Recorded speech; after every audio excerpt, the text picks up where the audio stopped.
Hello, good morning. So, as you have already been introduced to the many degrees they just called out, I've done a Delhi Technological University B.Tech, Masters in European Business from ESCP Europe, Paris, MBI, Gurgaon MBA. But there's one thing that got left out from this long list, and I'm going to talk about it today. My Masters in Journeying with Him. So, let me tell you my story. Picture this. It was June 7th, 2016. And in a few hours, I was going to be 25 years old. Special birthday. And where was I? I was in Paris. The 10-year-old version of me would have been super proud, incredibly happy to see me going to celebrate my 25th birthday in the city of dreams, in the city of love, right? But what was the reality? I was sitting in a tiny room with unbearable pain, mostly alone, with no one to celebrate it with. In a few months, actually that pain had spread across my body. I was nearly paralyzed, almost deaf. And later we got to know that it was a very rare disorder that even medical science doesn't fully understand. We were lucky to get it diagnosed. And this is what I call my first invitation letter for that course. So, what did I do? I ignored it. The strong, independent woman in me thought I will power through.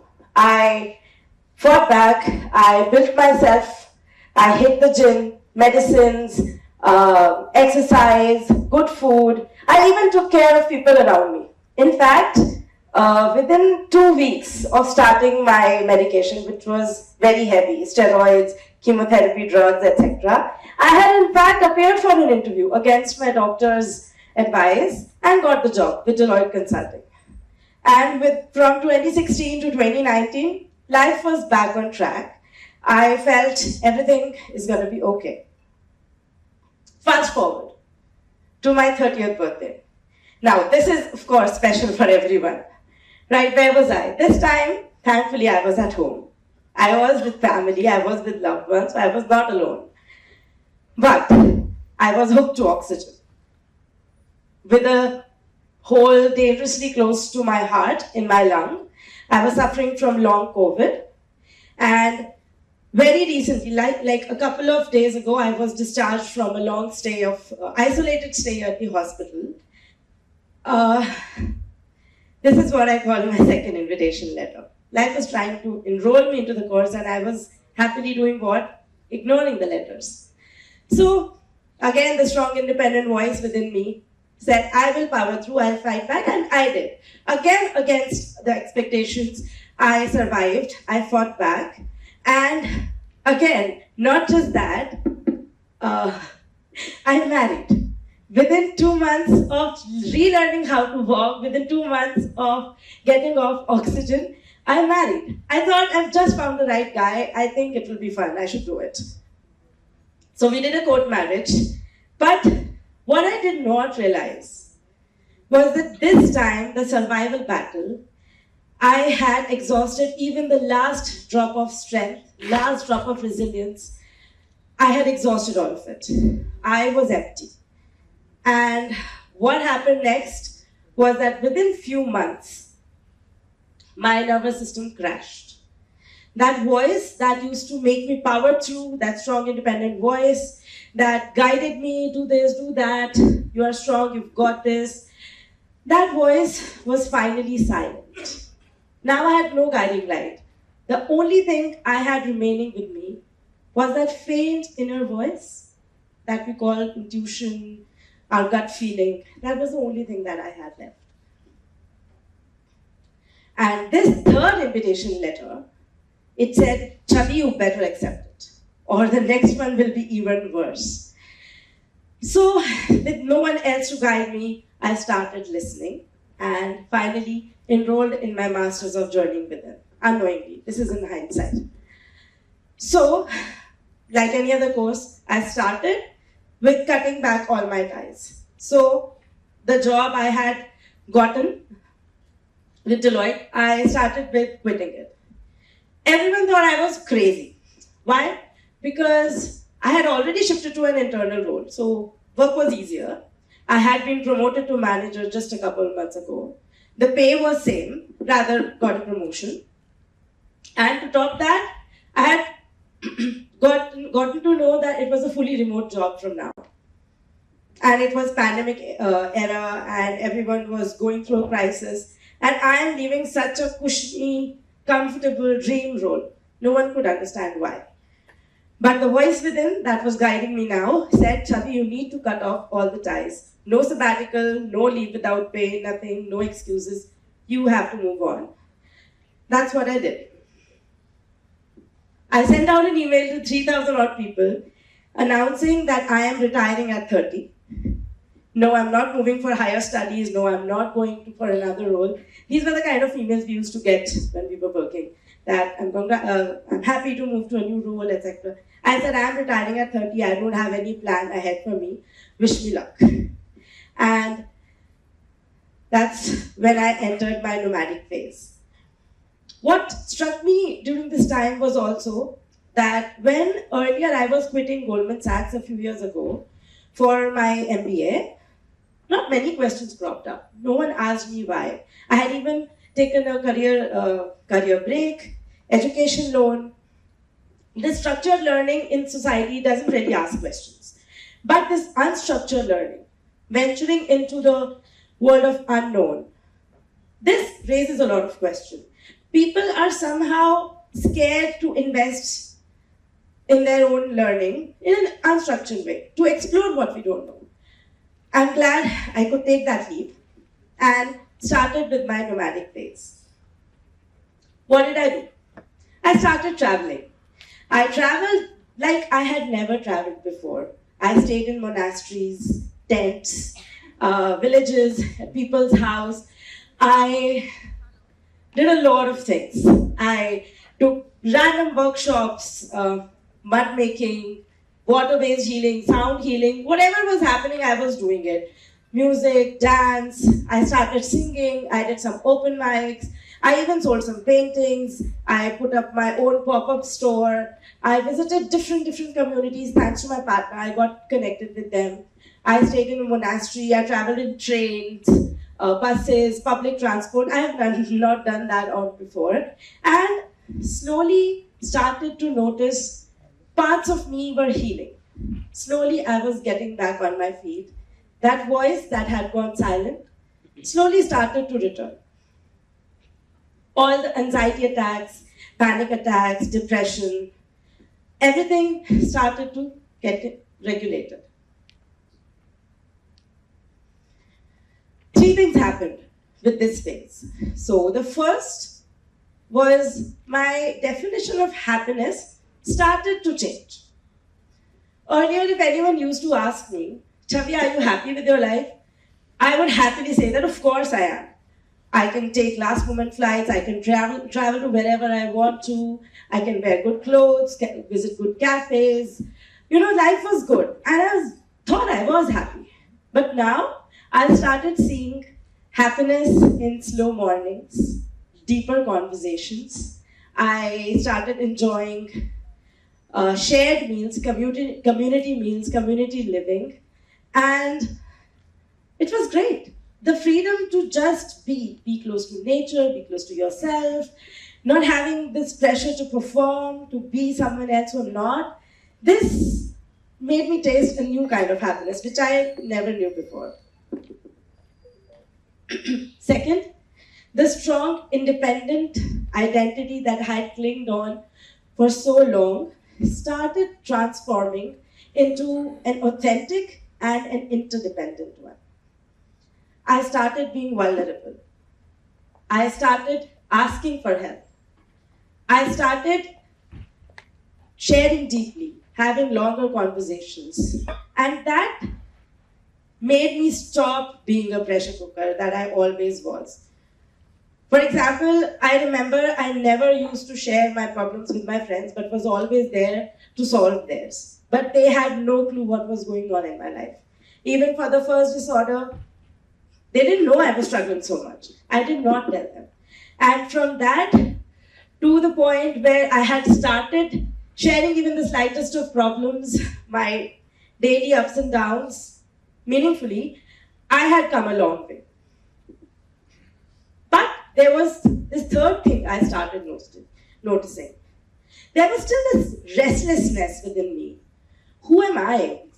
Why am I doing this? Where is this going? What's all this about? What's the end to it? The corporate, of course, I had that corporate identity still, having worked for so many years. What's in it for me? Why am I doing this? It felt right, but where is it going? And that's when probably my life said, Chhavi, you are ready for the next level. So I had worked on the baseline. I had healed my body again, a little bit deeper than before. And now it was time for me to go to the next level. All this sounds sorted in hindsight, but in reality it was all chaotic. So what happened with the next level? One fine day, without planning, without anticipation, I found myself in a small village in Maharashtra, surrounded by long-term meditators. They were all sorts of people from different life trajectories, different backgrounds, all sorts of careers. They were in 20s, 30s, 50s, 70s, even 90-year-olds. I started living with them. I got an opportunity and I started living with them and having some conversations. And what I noticed, because I had traveled so many places in my past few months, almost more than a year, places like Agrawal, Beer, Goa, different communities, villages. I had not seen that thing that I was noticing here. It was a sense of calm, sense of peace, a different quality of happiness I started noticing. And I became curious. That question, that restlessness within me was instantly drawn. What is it that I'm missing here? By the way, a small digression here. A few months or maybe a year before when I went there, I had tried Vipassana. And honestly, it was a disaster. I had sworn to myself, I will never ever do it again. I felt trapped. I thought I'm in a prison. It was a complete disaster. But somehow, within a year, I was placed surrounded by meditators. But now I was more receptive. I thought, okay, let me give it one more try. Now that I'm more regulated, more stable, so I'll give it an honest try and see what is it about. Also, there had been a fear in me, long-running fear, that I don't want to be associated with any name, any organization. It used to feel like a cult, so I used to stay away from such things. But I thought, well, while I'm at it, while I'm trying so many things, why not this? So I enrolled myself again. And this time I promised myself, I will be sincere. Those 10 days, I am going to give to myself and follow whatever they say. So that's the promise with which I entered a course. And to my surprise, it gave me no labels, no spiritual talk, no theory, nothing. The one thing that it gave me was time. Time to sit with myself. Time to observe. Time to work on myself. Time to observe comfort, discomfort alike. It gave the scientific brain of me a framework. A framework for what? A framework to observe and to, for the first time, not react. And that's when I realized. The first day of the course, I realized how little control I had, or maybe we all have, over our brain. This muscle here, we don't have any control really over it. If I will ask all of you to stand, I'm not asking, just if I will ask you to stand on one leg for maybe a minute, I'm sure most of you will be, or maybe all of you will be able to do it easily. But if I will ask you to focus your brain on one, or maybe no thoughts, shut it down for 1 minute or even 30 seconds, I'm sure the story will be different. Our brains cannot sit still. That was the reality, and we all are in the same boat. This muscle was so weak, and that's what started happening.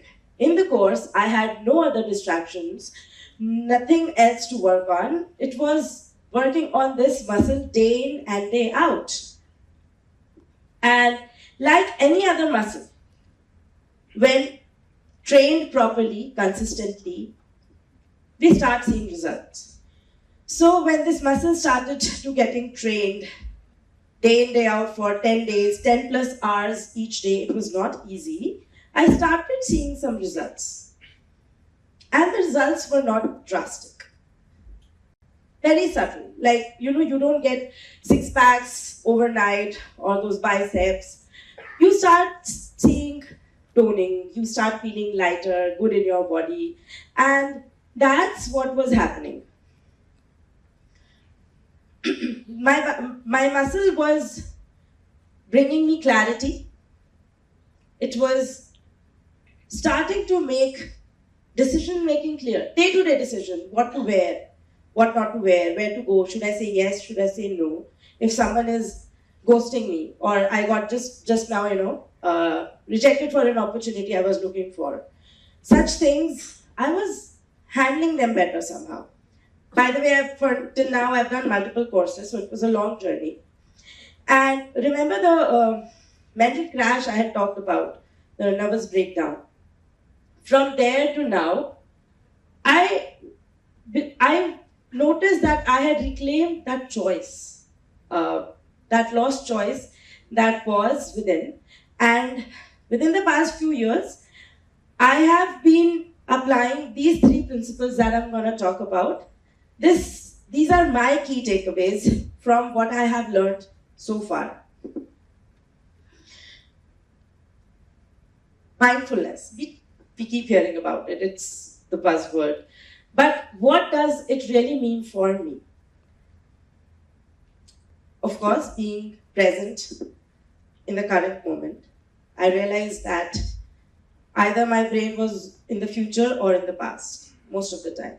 It's worrying, it's planning, what will happen, what if this happens, what if this doesn't, what if I get a job, what if I never earn, what if I'm on the streets. Yes, this was a true fear that I used to have. What if I have nothing and nowhere to go and I'm on the streets? All these were future. Past. Guilt, regrets. What if I hadn't quit? What if I hadn't done this? What if I had done this? What if I've listened? That was past. And it takes a toll. It takes a toll on the brain, which we are unaware of. But it was not theoretical. It was happening on the body level. So mindfulness for me, for the first time, meant tuning into my body. For the first time, I listened to my body. It had been screaming for years, screaming. I had been deaf. Metaphorically also and literally also. Back in Paris, I was literally deaf. But that was my life telling me, giving me signals. But I had been deaf. And when I tuned into my body, I realized that there's so much happening constantly. And that brings me to the second principle that grounds me, which is impermanence. Things are constantly changing.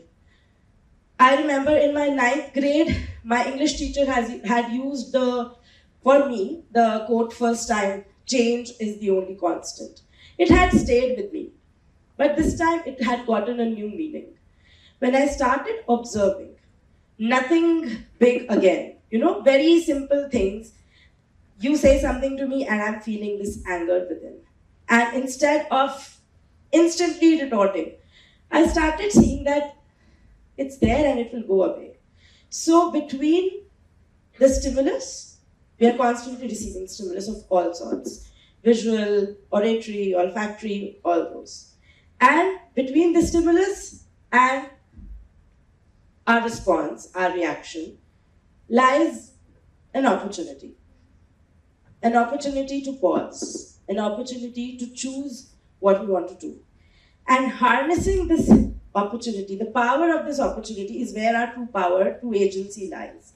And that's the work I discovered where I really want to put my effort in. So by reminding myself, change is the only constant, this too shall pass, the story I had heard in the childhood again, all that started materializing in reality, on my body. I started living it. And with that choice, with that pause, started coming equanimity. Again, a concept we had heard growing up. Don't lose balance. The person who loses balance is always disturbed. Don't be too happy or too sad. All this I thought it will make me a bland person. I don't want to be equanimous. I had thought to myself, I want to enjoy my life, laugh when I can, cry when I should. I still do all that. But it changed this thing that how much is it troubling me inside? How deeply am I losing my balance over something? And of course I do. I mean, we all are human. But how deeply can I come back to the center? And this was the gym routine I had gotten for my brain. And constantly working on it. That constantly training it to come back to the center, to know this too shall pass, this is temporary. And all this because I am aware. If I'm not aware what's happening, I will not be able to understand that it will pass, so I don't have to react and regret later. Tell it to someone or take an action I will regret. We call it, like for example, drug texting, etc. We don't want to do that. We don't want to regret, and we do all these things because we are not aware. And that's when I started realizing another thing coming up, which was kindness.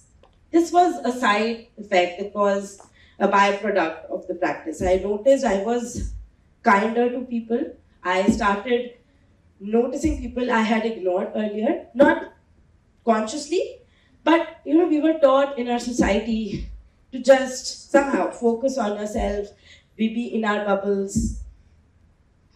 But this practice started making me kinder, softer, and I started noticing if I'm struggling so much, everyone has their own battles. Again, I had read all sorts of positivity quotes, self-help books, all that helped as a catalyst. But feeling it, that if it's taking me so much, everyone is struggling. And the only thing I can hold in my heart, in my being, in my body for them is love. I wish they also find strength to fight their own battles. And this principle I have been working with since my level up started. So, this was my story. Incredibly condensed. It sounds as if I'm sharing that I fell down, I came victorious. I'm not sharing it to claim that I figured it out, I have had my life, everything is all rosy. No, it's not. Life is still messy, very messy. Emotional overwhelms, conflicts, dilemmas, extreme ecstasy, extreme sadness still keep coming, and they will always be. It's a journey which will always be a work in progress. I'll always be probably enrolled in this master's course that I'm talking about. But what I've started noticing is that I've started handling things much better than before. And it's getting better day by day. I know the only thing that I can control is myself. I cannot change my husband, my family members, my colleagues, my friends. No. The only thing I have control over is that pause, is that awareness that I can harness to understand what should be my reaction, or actually moving from reactivity to mindful or intentional action. And today I'm sharing this story not because I wanted to follow this path. No, everyone's path will be different. Everyone's journey will be different. And neither am I saying that whatever I did before that was useless. I traveled the world, and it definitely expanded my perspective, taught me so much, made me meet new people.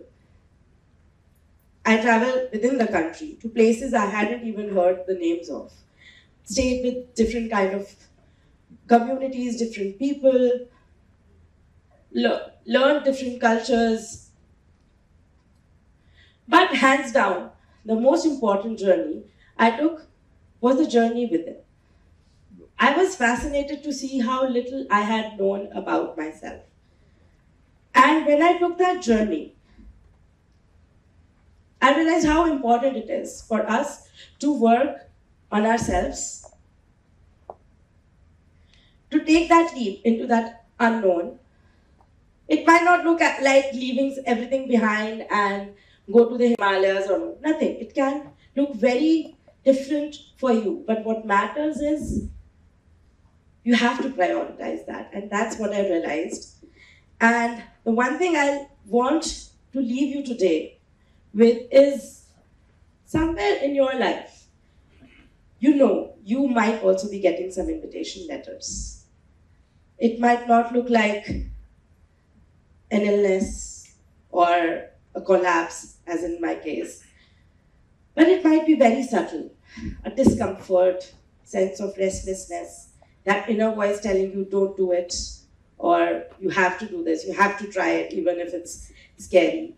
It can look like anything. And as I learned that, I don't want to hack my life or something, I just need to start listening.